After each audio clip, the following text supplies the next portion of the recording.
Fat loss करना और muscle build करना, इन दोनों गोल्स को अक्सर बोला जाता है कि सेम टाइम पे अचीव नहीं किया जा सकता। कहा जाता है कि अगर फैट लॉस करना है तो इस तरफ जाओ और अगर मसल बिल्ड करना है तो उसकी उल्ट दिशा में जाओ। यानी अगर फैट लॉस करना है तो कैलोरी डेफिसिट में जाओ और अगर मसल बिल्ड करना है तो कैलोरी सरप्लस में जाओ। जिनको नहीं पता, कैलोरी डेफिसिट का मतलब होता है कि जितनी आपको डेली जरूरत है कैलोरी की उससे थोड़ा कम खाना, और कैलोरी सरप्लस का मतलब होता है जितनी आपको डेली जरूरत है उससे थोड़ा ज्यादा खाना। ज्यादातर लोग यही फंडा अप्लाई करते हैं बॉडी बनाने के लिए, लेकिन इसमें होता क्या है कि जब हम मसल बिल्ड करते हैं तो साथ में फैट भी भागा चला आता है पीछे पीछे, क्योंकि हम 2-3 मंथ के लिए कैलोरी सरप्लस पे चले जाते हैं और फिर बॉडी से फैट को कम करने के लिए कैलोरी डेफिसिट पे चले जाते हैं 2-3 मंथ के लिए। मतलब कि पूरा साल हम यही करते रहते हैं, फैट लॉस फिर मसल बिल्ड, फैट लॉस फिर मसल बिल्ड, और ये सिलसिला तब तक चलता रहता है जब तक हम अपनी ड्रीम फिजिक तक नहीं पहुंच जाते। लेकिन मैं इस वीडियो में आपको बताऊंगा कि कैसे हम बड़े से कैलोरी सरप्लस में जाए बिना मसल ग्रोथ कर सकते हैं, end of course calorie deficit में रह के भी हम कैसे मसल ग्रोथ कर सकते हैं। इस प्रोसेस को यानी फैट लॉस और मसल बिल्ड एक साथ करने को हम बोलते हैं बॉडी रिकॉम्पोजिशन। इसलिए इस वीडियो में जहां पे भी मैं बॉडी रिकॉम्पोजिशन वर्ड का यूज करूंगा उसका मतलब है फैट लॉस और मसल बिल्ड एक साथ करना। बॉडी रिकॉम्पोजिशन के थ्रू हम कैसे अपनी ड्रीम फिजिक तक पहुंच सकते हैं और हम कैसे चेक कर सकते हैं कि ये चीज हमारे ऊपर सही से काम कर रही है या नहीं, ये सब कुछ जानेंगे इस वीडियो में। So let's start. Body recomposition करने के लिए सबसे पहले ट्रेनिंग के फंडे को समझ लेते हैं, क्योंकि जब मसल बिल्डिंग की बात आती है ना तो सबसे पहले जो चीज आती है वो है वेट ट्रेनिंग। बिना वेट ट्रेनिंग के हम कभी भी मसल बिल्ड नहीं कर सकते, चाहे हम अपनी डाइट को कितना भी सही तरीके से फॉलो कर लें। हाँ, डाइट भी अपनी जगह इंपॉर्टेंट है, क्योंकि अगर डाइट सही नहीं होगी तो हम जिम के अंदर अच्छे से परफॉर्म नहीं कर पाएंगे।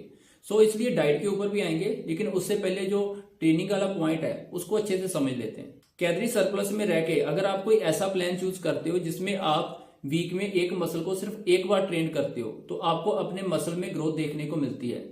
और अगर कैलोरी डेफिसिट में रह के एक मसल को वीक में एक बार ट्रेन करते हैं तो हमें फैट लॉस होता दिखता है, और अगर हम हाई प्रोटीन डाइट ले रहे हैं तो हमारा मसल लॉस भी नहीं होगा लेकिन मसल ग्रोथ भी नहीं होगी। इसलिए बॉडी रिकॉम्पोजिशन करने के लिए हमें वीक में 2 से 3 बार मसल्स को ट्रेन करना बहुत जरूरी है। इसके बिना हम फैट लॉस और मसल बिल्ड एक साथ नहीं कर सकते। अब कुछ लोग पूछेंगे कि 2 से 3 बार ही क्यों? तो इसके पीछे रीजन ये है कि हम सिर्फ मसल बिल्ड नहीं कर रहे हैं, हम साथ में फैट लॉस भी कर रहे हैं। और फैट लॉस का आपको पता ही है कि सिर्फ एक ही रूल है, कैलोरी डेफिसिट में रहना। और कैलोरी डेफिसिट में आपको ये भी पता ही होगा कि बॉडी सिर्फ 2 ही जगह से एनर्जी लेती है, फैट से और मसल से। लेकिन हम चाहते हैं कि बॉडी सिर्फ फैट से ही एनर्जी ले, इसलिए हमें बॉडी को बार बार सिग्नल देते रहना होगा कि हमें हमारे मसल्स की जरूरत है, इन्हें और ज्यादा स्ट्रॉन्ग बनाओ। और ये तभी होगा जब हम वीक में 2 से 3 बार मसल्स को ट्रेन करेंगे। नेक्स्ट पॉइंट है प्रोग्रेसिव ओवरलोड। प्रोग्रेसिव ओवरलोड का सिंपल मतलब यह है कि जो आपकी पिछली बार की परफॉर्मेंस थी उसको अगली बार बीट करना। प्रोग्रेसिव ओवरलोड करने के कई तरीके हो सकते हैं, जैसे कि पिछली बार से एक सेट ज्यादा लगाना, या फिर पिछली बार से एक रैप ज्यादा लगाना, या फिर ज्यादा वेट डाल के सेम रैप परफॉर्म करना, या फिर अपने माइंड मसल कनेक्शन को पहले से थोड़ा सा बेटर करना। कोशिश करो कि हर बार पिछली बार से थोड़ा सा खुद को बेटर करने की। इसके बाद जो बात आती है वो ये है कि एक्सरसाइज में खुद को फेलियर तक लेके जाना। फेलियर तक लेके जाने का मतलब है कि एक और सेट ना लगा पाना। कभी भी ऐसे ही 10 रैप के बाद रुक मत जाना अगर आप एक और रैप लगा सकते हो तो, क्योंकि मसल को फेलियर तक लेके जाओगे तभी बॉडी को सिग्नल मिलेगा कि मसल को और स्ट्रॉन्ग बनाने की जरूरत है। इसके बाद जो पॉइंट आता है वो बहुत ही इंपॉर्टेंट है और वो है ईगो लिफ्टिंग। मैं हमेशा ही ध्यान रखता हूं कि मैं कभी जिम के अंदर ईगो लिफ्टिंग ना करूं। मैं कभी नहीं चाहता कि मैं ज्यादा वेट डाल के ज्यादा रैप निकालने के चक्कर में जो एक्सरसाइज की जो टेक्निक होती है उसके साथ कॉम्प्रोमाइज करूं, क्योंकि अगर मैं ऐसा करूंगा तो मुझे पता है कि इसके साथ मेरे मसल बिल्ड नहीं होंगे। मैं अपनी ईगो को तो दिखा सकता हूं कि मैंने इतना वेट उठा लिया है, ये कर लिया वो कर लिया, लेकिन इससे मसल बिल्ड नहीं होंगे। हमारा गोल कंपटीशन में ज्यादा, हम किसी कंपटीशन में नहीं है कि हमें ज्यादा वेट उठाना है। हमारा गोल है मसल बिल्ड करना, और मसल बिल्ड करने के लिए ईगो लिफ्टिंग का दूर दूर तक कोई नाता नहीं है। हमें इससे दूर ही रहना है, ईगो लिफ्टिंग बिल्कुल नहीं करनी है। ऐसा ना हो कि वर्कआउट कर रहे हो बाइसेप का और पूरी बॉडी को काम पे लगाया हुआ है। और मैं एक्सरसाइज करते समय कभी भी वेट को ऐसे ही नीचे नहीं गिरा देता, मैं हमेशा ही नीचे लाते समय वेट को हमेशा कंट्रोल में लेके आता हूं, जिससे मैं एक्सरसाइज करते दौरान अपने मसल को ज्यादा एंगेज कर पाता हूं और इससे मुझे माइंड मसल कनेक्शन बनाने में भी हेल्प होती है। अब हमें ध्यान रखना है कि हम अपने मसल को ओवर ट्रेन ना करें, क्योंकि अगर हमने अपने मसल को ओवर ट्रेन किया तो वो जल्दी रिकवर नहीं हो पाएंगे, और अगर मसल जल्दी से रिकवर नहीं हो पाए तो वीक में 2 से 3 बार ट्रेन कैसे करोगे। एक दिन में एक मसल की सिर्फ उतनी ही एक्सरसाइज करनी है जिससे वो 2 दिन के अंदर अंदर खुद को रिकवर कर पाए। अब बात करते हैं डाइट की, क्योंकि डाइट में ही ज्यादातर लोग गलती करते हैं। जब वो मसल बिल्ड कर रहे होते हैं तो मसल से ज्यादा फैट ले आते हैं, और जब फैट लॉस करते हैं तो फैट लॉस करते टाइम जितना मसल बिल्ड किया होता है उससे आधा फैट लॉस करते टाइम गवा देते हैं। सबसे पहले अगर हमें बॉडी रिकॉम्पोजिशन करना है, यानी फैट लॉस और मसल बिल्ड एक साथ करना है, तो हमें कैलोरी डेफिसिट में ही जाना होगा, क्योंकि कैलोरी सरप्लस में तो फैट लॉस नहीं हो पाएगा।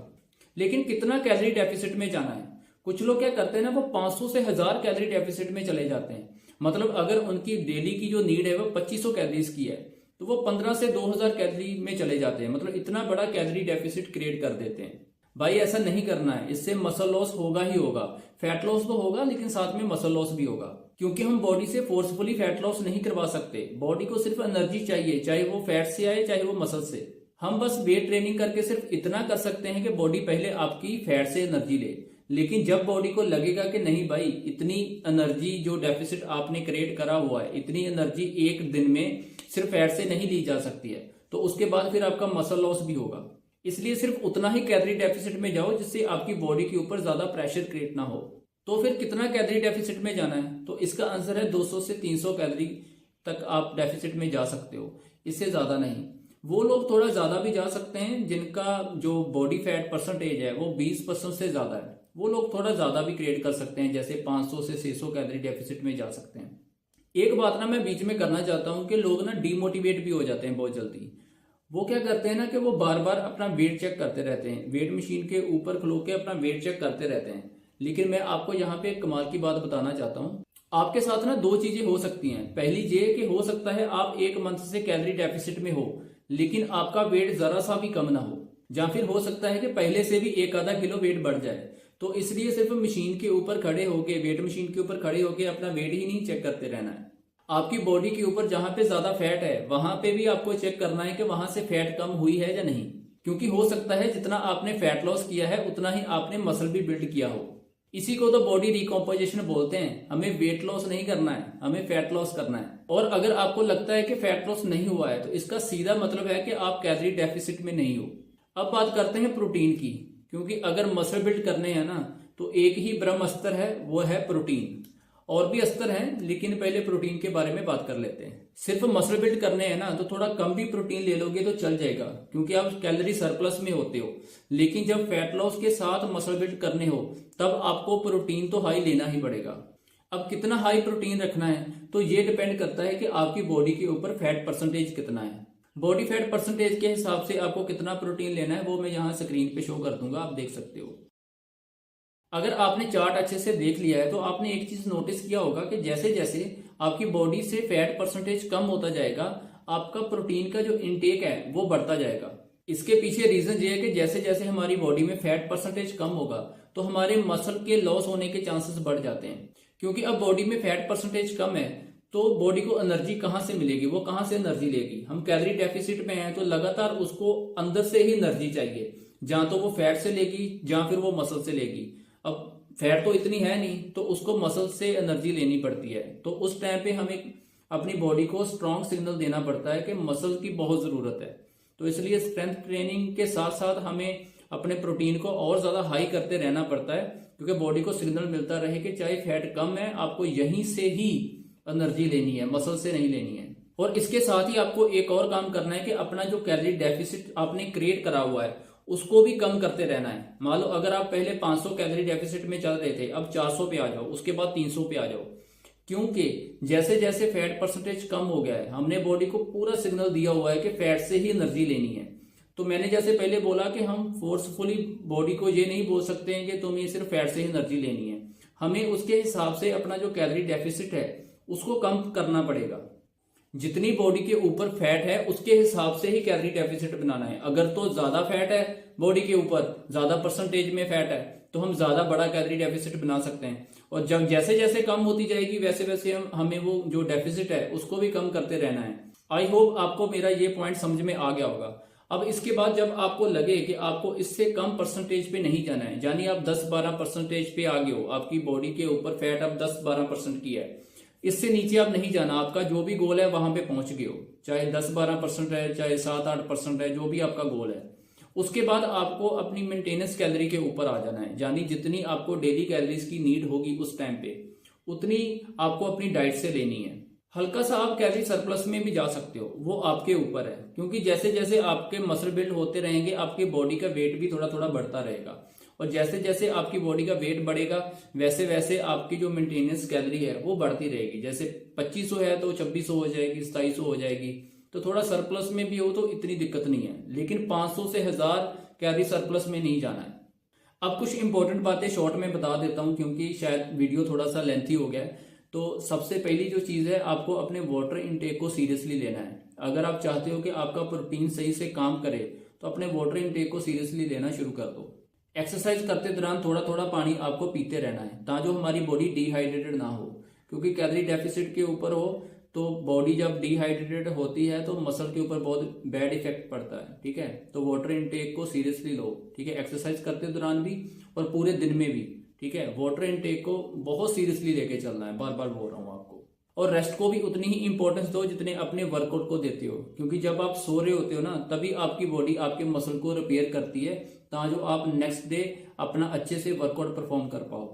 अब कुछ लोगों का सवाल होता है कि हमें फैट लॉस के लिए कार्डियो एक्सरसाइज करनी चाहिए या नहीं, तो इसका आंसर है नहीं। हमें कोई कंपलसरी नहीं है कि फैट लॉस के लिए कार्डियो एक्सरसाइज करनी ही है, लेकिन हमें कार्डियो एक्सरसाइज करनी चाहिए, क्योंकि कार्डियो एक्सरसाइज जो है वो हमारे हार्ट के लिए एक तरह की एक्सरसाइज होती है और इससे हमारा स्टेमिना बूस्ट होता है। ठीक है, तो कार्डियो एक्सरसाइज करनी है, लेकिन फैट लॉस के लिए नहीं करनी है। अब सवाल आता है कि कितनी करनी है, तो इसका आंसर है कि 10 to 20% टाइम ही आपने कार्डियो को देना है और 80 to 90% जो टाइम है वो आपने वेट ट्रेनिंग को देना है। अब अगर हम सप्लीमेंट की बात करें तो मैंने अपनी बॉडी रिकॉम्पोजिशन के लिए सिर्फ एक ही सप्लीमेंट का इस्तेमाल करा था और वो था केराटिन, क्योंकि केराटिन जो है वो हमारे मसल की रिकवरी में हमारी हेल्प करता है और उसके बाद हमारे स्ट्रेंथ को बढ़ाने में भी हमारी हेल्प करता है। इसके अलावा मैंने और कोई सप्लीमेंट यूज नहीं करा था। हाँ, अगर आप एक वेजिटेरियन हो तो आपको अपना प्रोटीन इनटेक पूरा करने के लिए थोड़ी सी दिक्कत आ सकती है। इस कंडीशन में आप वे प्रोटीन ऐड कर सकते हो, कोई भी अच्छी कंपनी का वे प्रोटीन आप ले सकते हो। इसके अलावा आप मल्टीविटामिन और फिश ऑयल ले सकते हो। हम सप्लीमेंट की बात कर रहे हैं तो यहाँ पे एक चीज क्लियर करना बहुत जरूरी है कि 80 to 90% जो है ना आपको अपनी डाइट के ऊपर डिपेंड रहना है। ठीक है, 10 to 20% तक आप सप्लीमेंट के ऊपर डिपेंड रह सकते हो, बाकी जो भी न्यूट्रिशन वगैरह लेने हैं ना वो अपनी डाइट से ही लेने हैं। अब बात आती है कि हमें कैसे पता चलेगा कि इतना सब कुछ करने के बाद हम सही डायरेक्शन में जा रहे हैं या नहीं। इसके लिए आपको दो चीजें करनी है। ठीक है, सबसे पहली जो चीज है वो ये है कि आपको हर वीक अपनी बॉडी की फोटो लेनी है। ठीक है, आप अपनी पुरानी फोटो से नई फोटो को कंपैरिजन कर सकते हो और देख सकते हो कि क्या डिफरेंस आ रहा है, क्योंकि वेट मशीन के ऊपर खड़े होके हो सकता है आपको रिजल्ट ही ना दिखे। ठीक है, जैसे मैंने आपको पहले बोला, हो सकता है वेट कम ही ना हो सकता है थोड़ा बहुत बड़ा हो, तो आप डीमोटिवेट हो जाओगे उससे। ठीक है, अपनी फोटो देखते रहना है। ठीक है, जहां पे ज्यादा फैट है ना वहां से आपको देखना है कि कुछ चेंज हुआ है, फैट परसेंटेज कम हुआ लगता है, पेट कम हुआ है थोड़ा सा। ठीक है, इन चीजों के ऊपर भी ध्यान देना है। और दूसरी चीज है कि जिम के अंदर अगर आपकी परफॉर्मेंस बढ़ रही है, ठीक है, आपकी स्ट्रेंथ जो है बढ़ी है पहले से ज्यादा, तो इसका मतलब है कि आपके मसल ग्रोथ हुई है।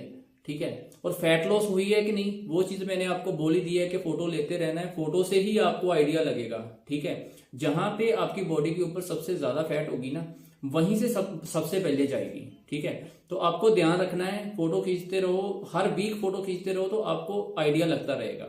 ठीक है, वैसे कभी कभी मशीन के ऊपर लोग वेट नापते रहते हैं और मैंने अक्सर देखा डीमोटिवेटर होते रहते हैं कि यार वेट ही नहीं कम हुआ, शायद कुछ हो नहीं रहा। तो इन चीजों के ऊपर ज्यादा फोकस नहीं करना है, वेट को भी मेजर करना है लेकिन उसके साथ बाकी चीजें भी आपको करनी पड़ेगी। वेट मशीन के ऊपर चेक करते रहोगे तो हो सकता है आपको रिजल्ट ना दिखे, जो कि आए होंगे लेकिन आपको नजर नहीं आएंगे। अगर वीडियो अच्छा लगा है तो एक लाइक कर दो और एक फ्रेंड को शेयर कर दो, और मेरे साथ अपनी फिटनेस जर्नी को आगे बढ़ाना चाहते हो तो इस चैनल को सब्सक्राइब भी कर सकते हो।